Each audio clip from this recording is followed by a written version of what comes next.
at this stage. So let's move on to the front cover of the Telegraph.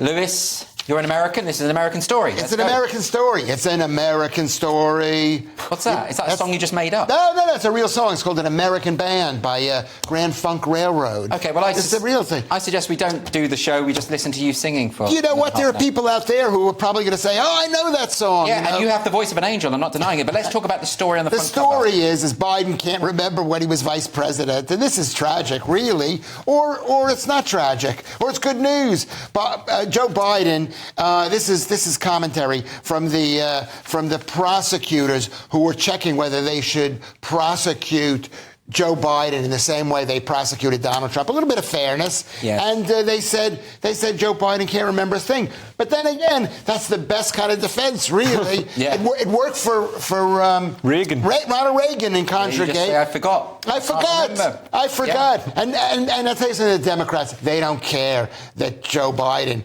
is an idiot. They don't care. He's not an idiot, though, is he? But he may arguably have some cognitive decline. Let's say he's dead in the head. I don't know what word to use. I was going to use a word, but I didn't want to use that word, so I called him an idiot. So dead in the head. So actually, idiot was your version of being kind. Yes. Basically.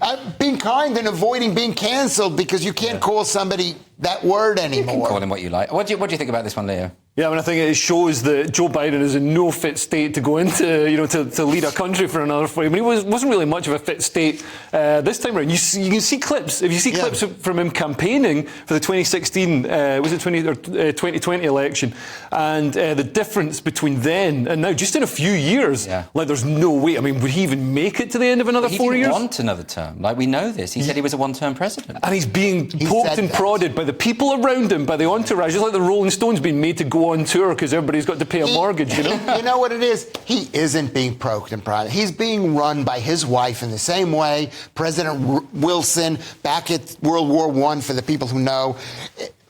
You know, President Wilson, I think, had a stroke or something, and his wife ran the country. You're blaming everything on the wives. You always do this. I could do this, or I could say it's Obama's. Basically, the puppet master. Yeah, but I don't know. We always forget things. I forget things all the time. Yeah.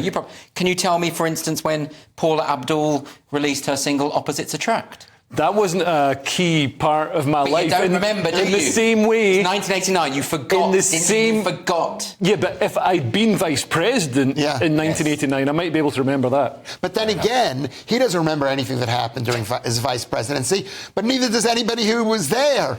I don't remember last week, to be honest.